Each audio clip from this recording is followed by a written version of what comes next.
So I've just started this video, and this little fella has decided to crawl out of my grass into the baking heat and struggle. A little wiggly worm, bless him. So I'm going to pick him up and put him back into the soil somewhere. It's funny actually, because in many traditions, there we are, little worm. Probably all going, eee, man. But it's funny because in many traditions, particularly certain Buddhist philosophies, there we go, you can go and dig around my strawberries.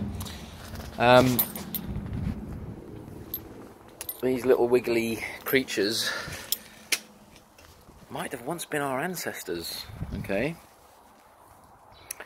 And depending on what kind of cosmology and mythology and truth you subscribe to, there is a natural cycle of nature that, through certain metaphysical laws, the law of attraction being one, dictates the soul's destiny. And the more the soul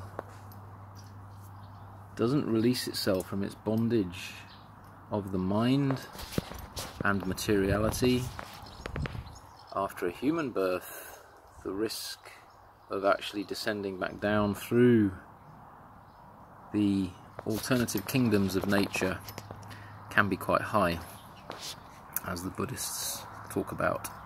So you never know, that worm might have been one of your ancestors. Okay, so what does that tell us, really? I mean, it tells us that everything that surrounds us, even the most humble of creatures, deserves our reverence, our respect, and our light touch, our love, our grace. And difficult for most people to really get their heads around that. I mean, you look around the world today and we're just stomping around like an unconscious pack of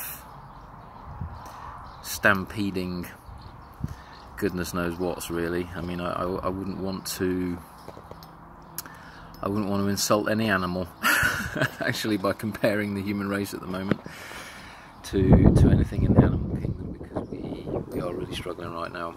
And I might sound a bit pessimistic, you know, I'm normally a really optimistic, glass half full kind of person, but I'm just looking at the evidence around us right now, and it's not looking great. And I was trying to think, you know, why is this all happening? You know, sometimes you don't need to understand why, you know, it just is happening. But we have a power within us as humans to co-create our destiny, co-create our environment with nature, with spirit, and we're not using that co-creative ability very well at the moment. We seem to be descending further into division and in some aspects totalitarianism and dictatorship and tyranny. That, are we really learning our lessons, or are we just repeating karmic cycles over and over again without really getting it? Yeah, without really getting it. And we all learn at different paces, okay? So this isn't a judgmental statement, it's a factual statement, but it is quite worrying. And in the field of work that I do now, you know, I sometimes struggle when I see people keeping on repeating the patterns, you know, because it gives me a sense of, oh God, I haven't done my job properly. You know, because as a shamanic practitioner, you can't help, because you have an ego, be somewhat attached to certain outcomes, especially if you've been working with people for quite a long time. But then, you know, that teaches you that, you know, everyone does learn at their own pace, and some people learn more through practicality and unfortunately through suffering, and others learn through wanting to be initiated, wanting to be taught, okay, and go through certain initiations in life which test their knowledge, yeah, test the practicality of their knowledge. That's essentially what initiation is. You go through a trial, yeah, some kind of challenge which shows you where you're at, tests you where you're at. So more often than not, the difficulties we create in our individual as well as our collective lives are because we have an untamed mind. Okay, so the mind is only part of our being. Okay, we're a three-part being: mind, body, and spirit, soul. Okay, although aspects of the soul that certain people believe in are actually physical, subtle bodies. So there's aspects that of the soul that in certain traditions are still mortal, still actually go back to nature. But your spirit, your innate essence, is part of your being. Your spirit, your mind, and your body. And I like to think of the mind as an instrument. So if you're a carpenter, you're going to get good at using your tools, right? Yeah, hammers, chisels, lathes, whatever you use, really. In carpentry. Or if you're a chef, yeah, you've got certain tools in the kitchen which you use. If you're a gardener, you have certain tools. If you're a healer, you sometimes use tools. Okay, I've got a tool kit of rattles and drums and various other little devices which I integrate into part of my healing work. And these tools are instruments, and to master those instruments is very important. So if the mind is your instrument, we all have to do some work to try to master it, so that we don't become a slave to it. Okay, because the mind is a great servant, but a pretty poor master. And unless we're bringing other aspects of our being into our daily life, into our choice-making process, into our goal-making process, into our relationship-building processes, then we tend to find that we get stuck very much in mind-based choices, actions, reactions, okay, which don't bring in the spirit, and also don't bring in certain aspects of a grounded body too. So it's all very, very important that we recognise that we aren't just the mind, or we aren't just the body. So we're not just our thoughts, we're not just our feelings. We're a combination of everything. And the more we can learn to integrate ourselves and authenticate ourselves through this three-part union of all these elements, all these aspects, the more we live a fulfilling and powerful and inspiring existence. Now, that doesn't mean you've got to conquer the world, right? It could just mean that you go create something which gives you a sense of fulfillment or satisfaction. That's being in your power. Okay. So the mind's a pretty poor master, and one aspect of the mind which at times creates suffering for us is, and it's not just the mind, the body and aspects of the soul do this as well, is it creates certain levels of dissatisfaction or craving. Okay, so the reason I say that is I, as well as many others at the moment, have been, we've been limited in our activities for a few months now with all the global issues that are going on. We've been in these lockdown states. We've been limited in terms of how far we can travel, what we can do. Shops are shut. Our usual activities, our usual distractions are less right now. And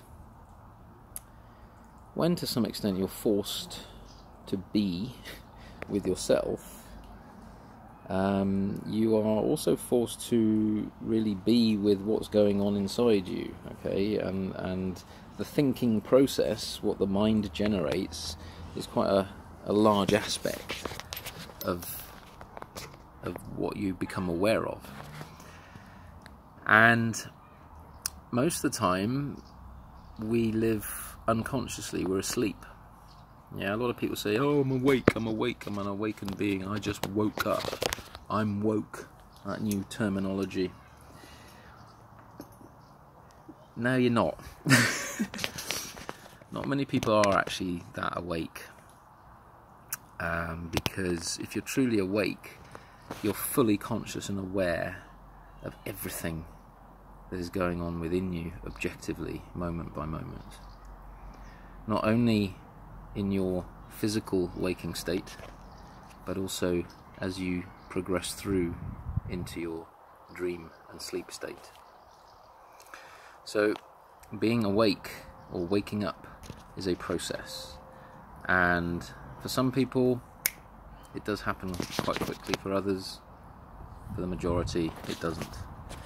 You might be awake to things that are going on in the world, you might be awake that there's something more to you than just this physical body, you might be awake that you have certain gifts of healing, you might be awake that other people are struggling to suffering, but it doesn't necessarily mean that you're fully 100% cognizant and conscious moment by moment. And the reason I say that is because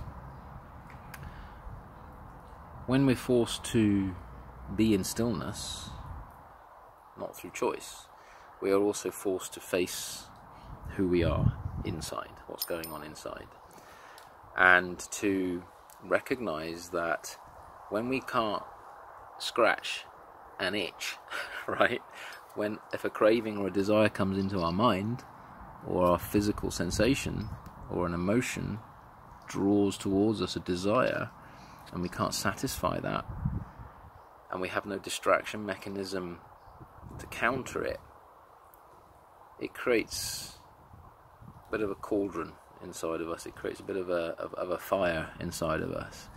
And you know, you can go back to whatever teaching you want, but you know, let's talk about the Buddha. The Buddha said the sole cause of all suffering in this humanity is desire, is craving.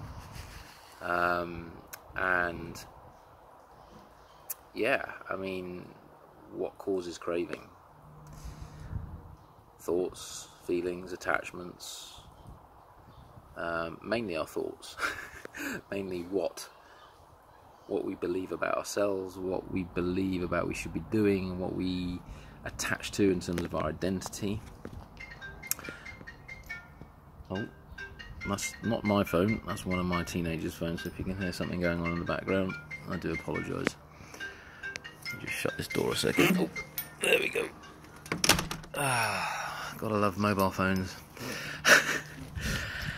So these cravings, they come up, right? When you're stuck in a more limited environment, when you've been used to doing whatever you want, whenever you want, you know, to distract yourself from yourself.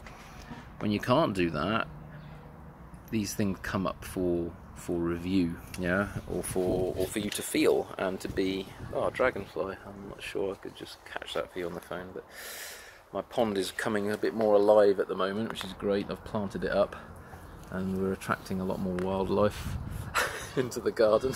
I'm not sure the neighbours are approving, but I don't care.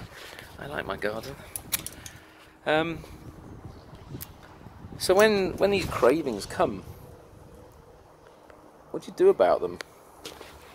You know, there's two things you can do, really. You can satisfy them by indulging them, or you can hold space for them. You can just hold your space, be with them, you know. Most of these cravings come through because there seems to be an inherent dissatisfaction with where we are or where we are not now.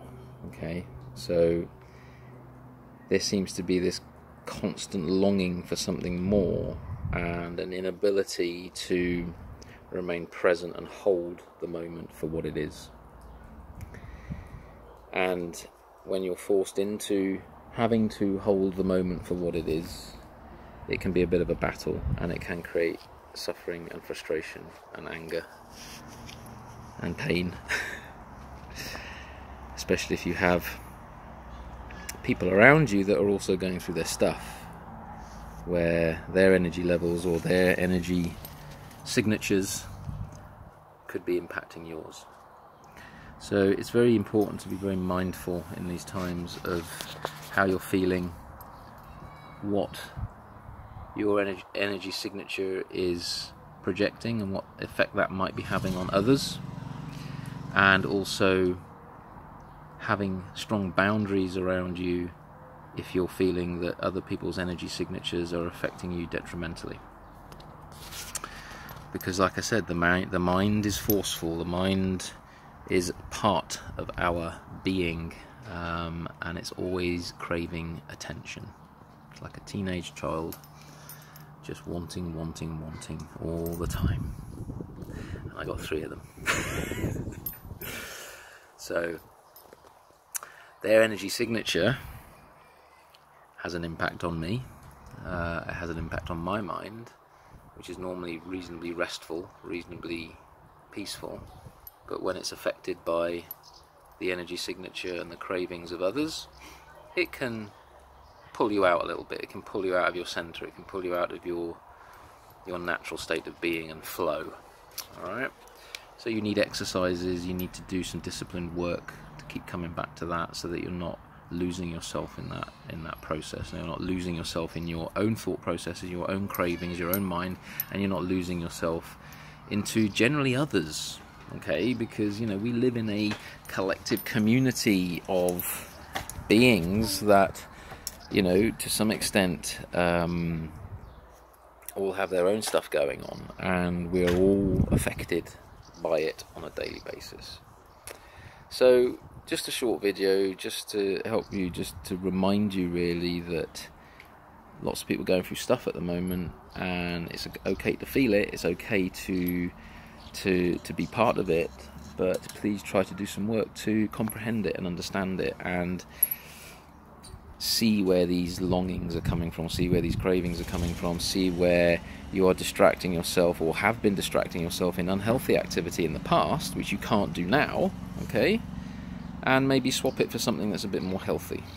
So, whereas you may have been squashing an emotion or craving junk food, alright, maybe look to use this as an opportunity to recognize the attachment or wound or trauma or emotion behind that craving, okay, and do some work to heal it, which will then give you an opportunity to replace something that is disharmonious for you and your body with something more harmonious and healthy. Okay, so it's about becoming whole, but you can't become whole until you know where you're trying to fill the gaps of your unwholeness, your unholiness, right, with external means. So I'll leave it at that today, and I'll see you in a few more days when I get inspired to talk about something else. Take care.